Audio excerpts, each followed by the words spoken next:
Welcome to the Deep Dive.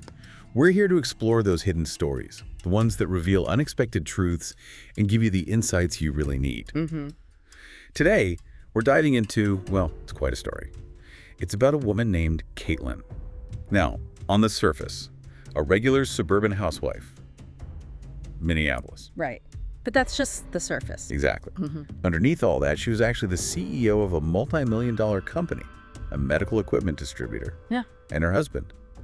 He knew absolutely nothing about it. And that's really what we're digging into today. We're going to unpack Caitlyn's story using her own account as our main source here. Okay. Our mission, really, is to dissect how her marriage went so wrong, look at the power dynamics, the hidden ones, and understand her, well, frankly, incredible path to reclaiming her own worth.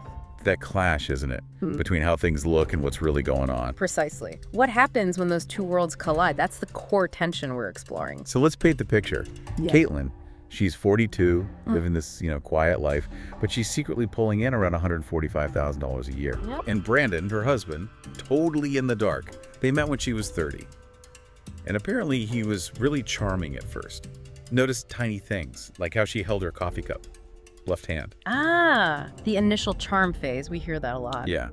Or, the way her eyes lit up for a certain song. She honestly thought, okay, this is it. Found him. But as Caitlyn tells it, that happiness, it started to fade, didn't it? Brandon just wouldn't look for a better job, even though his salary was, well, pretty low, barely covered things. Right. And when she tried to help. That's revealing. She found him a really good administrative role, paid well, at her own company, actually, more than double what he was making. She even held it for him. And his reaction. Prideful, defensive. He said something like, "You think I'm so useless I need my wife to get me a job? Don't meddle in my business." Oof. And then added, "Don't try to make me live by your standards. I'm not your employee." It's not just pride, is it? It feels like a real fragile ego there. Can't accept help. Like it's a threat. Exactly. A threat to his sense of self, maybe. Often leads to self-sabotage, that kind of thing. That reaction tells you so much already. Yeah. And the money situation. Yeah. That was something else. She put $1,400 into his account every month, like an allowance. Every single month. And he just burned through it. Yeah. Less than 2 weeks. On, as she put it, frivolous things. Sneaker collections, online games. Right, and then complain about household costs. Yeah, he texts her complaining about bills. It's incredible. And what really comes through in her account is just his total indifference growing over time. Did he ever ask if she was tired? Nope. Notice she was up late working, traveling for business. Never. You just didn't see it. He was so caught up in his own story, he actually thought he was the one holding it all together. That she was just, living off his hard work. That kind of indifference, it's a huge red flag. It shows that fundamental shift in respect, in the power balance. You see this pattern sometimes, right? Yeah. One partner carries all the weight secretly. It just opens the door for more disrespect. Absolutely, it sets the stage. And it definitely got worse. More blatant. She talks about this one time with her mom, Frances. Her mom came over to help tidy up because Caitlyn was stuck in online meetings. Okay. Brandon walks in, throws his keys down, and just mutters, loud enough to hear, "Another stranger in the house again. Need my peace and quiet." Oh, wow. With her mother right there. Right there. Caitlyn tried to explain, mom's just helping out, but he just shrugged it off, said he had a right to be comfortable in his own home. And her mom. Didn't say a word. Quietly put down the stew she was making and just left. Caitlyn said that was the moment she felt a real crack, something that couldn't be fixed. I can imagine that public humiliation in front of family. It's deeply corrosive. Yeah. And it wasn't just a one-off thing, sounds like. It was part of this pattern of him getting more irritable, using her as a scapegoat, basically. Totally. A scapegoat for everything. Lost keys, broken coffee machine he used last. Yeah. It was always somehow her fault. She became the emotional punching bag. Exactly. And she remembers this one night. She was exhausted from some intense business meeting. He holds up a shirt and snaps, "This shirt isn't even ironed. Do you ever do anything right?" Unbelievable. And her internal thought, she said, was just shattering. She thought, "I used to negotiate multi-million-dollar deals, pitch to major clients, and now I'm being asked if I know how to use an iron." That disconnect. Yeah. It highlights the huge psychological weight she was carrying, leading that double life while being completely dismissed at home. The toll must have been immense. And it just kept getting heavier. She got really sick once. The flu, high fever, couldn't get out of bed. And Brandon's response, let me guess, not helpful. Not even close. No comfort, didn't get her medicine. He just stood in the doorway and said, coldly, hurry up and get better. I don't have time to take care of you. Wow, so harsh. She said she wasn't expecting, grand gestures, but those words, they hit hard. She started feeling like a total stranger in her own house, so lonely. And just constantly asking herself, why? Why was she, this successful woman, putting up with this? It's more than just not caring. It's like actively invalidating her basic needs.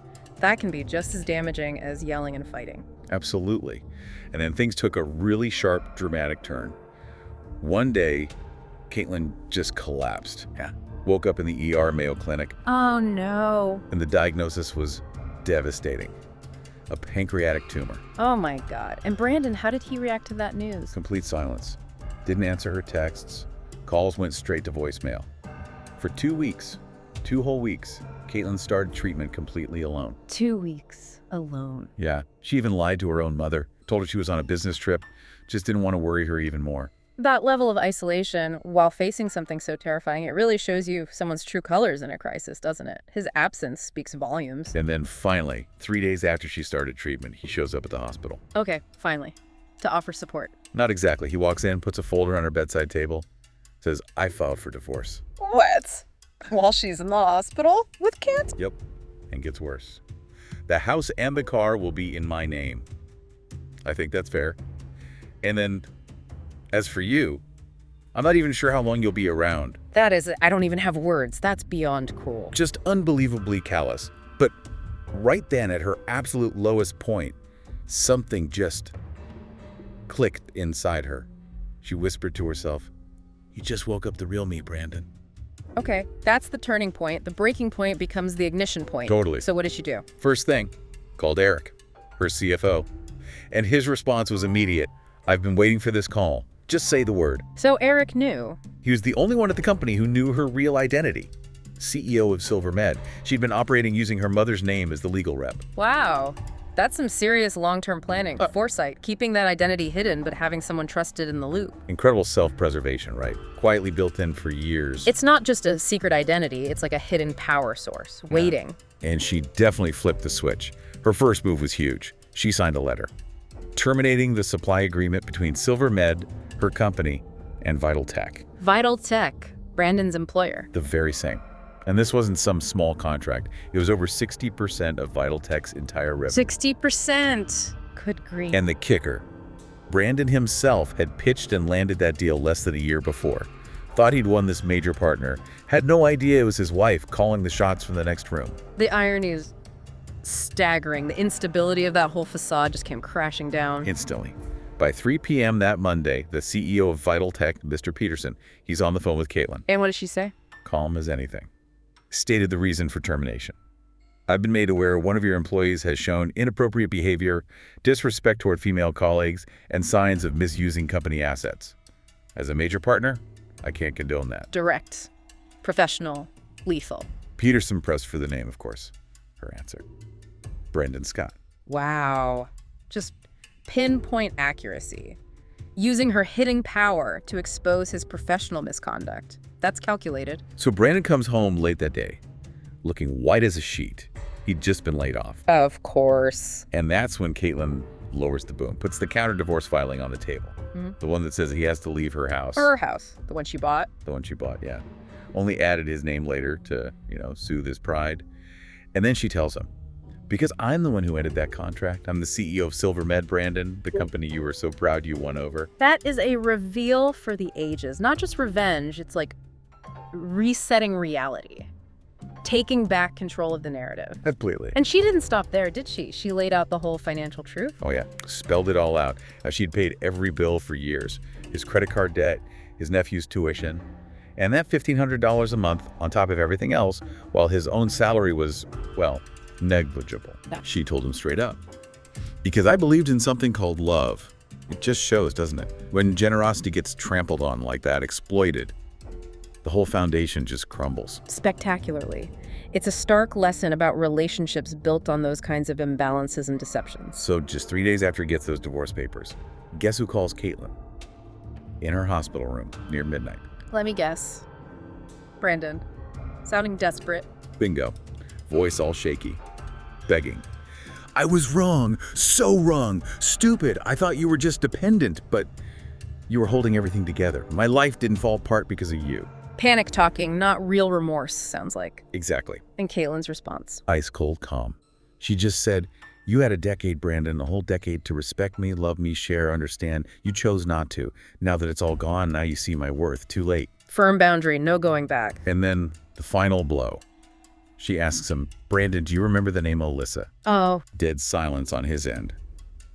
Caitlyn reveals she knew everything about the affair with Alyssa Morgan, the 24-year-old intern, daughter of the Chicago branch director, apparently. So she knew about the affair, too. This wasn't just about the money or the disrespect. Nope. She knew it all. It wasn't even about anger at that point, she said. It was about showing him she saw everything, shattering any last illusion he had. Absolute control. Mic drop, indeed. She hung up, blocked his number, called her lawyer, Eliza Harper, requested a no-contact clause immediately, and then moved forward with a civil suit, breach of marital duty, emotional damages. And she had proof. Rock solid proof. Eliza had everything. Screenshots of texts, hotel meetups, office selfies, time-stamped, geotagged. For Caitlyn, it wasn't shock. It was just relief. Confirmation of all those gut feelings she'd pushed down. Wow, a very systematic approach to getting justice, using every channel available. Totally. And Brandon's life, what happened there? It unraveled fast. Rumors flew in the business community. He was basically blacklisted, lost the house, obviously, moved into some cheap apartment, had to sell his car to pay debts, ended up working a night shift at a delivery center, collection agencies calling It's constantly. a complete reversal of fortune in Alyssa. Her family stepped in, settled things privately to avoid a public mess, apparently took her back to the family farm in Iowa, cut ties. So, a life built on lies and taking advantage just collapsed when the truth came out and the support system vanished. Pretty much instantly. But the really uplifting part is Caitlyn, her recovery. Right, amidst all this chaos, she's still fighting the cancer. Exactly. Right. And then, one crisp autumn morning, she gets the news from her doctor. You're completely clear. Oh, thank goodness. Amazing news. She said she felt truly reborn. Went back to SilverMed, but different. Not juggling two lives anymore. Just the CEO. Stronger. On her own terms. Fully herself. Yeah. Started turning down date offers. Not bitterly, just needed space. Time to heal, embrace this new life without carrying anyone else's weight. Makes sense. She needed to rediscover herself on her own. She bought a house, lakeside, peaceful, up in Duluth, her sanctuary. No one came in unless she invited them. Good for her. Creating her own safe space. And there's this little moment she shared talking with Eric, her CFO. He kind of teased her, asked if she'd ever think about marriage again. And her answer? She just smiled softly and said, not right now. Maybe someday. But for now, I'm happy like this. That says it all, really. That journey from needing external validation, or maybe just enduring things, to finding that solid internal peace. Defining happiness for herself. It's powerful self-reclamation. It really is. Her story, it's not just about beating illness or escaping a toxic marriage. It's about conquering, as she put it, the fear that once kept me silent too long. Her big realization was that true happiness began the moment I chose to put my self-respect above everything else. And that's such a crucial takeaway for everyone listening. Caitlyn's journey shows us something vital. Resilience isn't just about being strong. It's about how we rise after being pushed down to our lowest point. Right. So maybe the question for you listening now is this. Are there any silent sacrifices you're making in your own life? And what would it really look like? What would it mean to redefine your own worth completely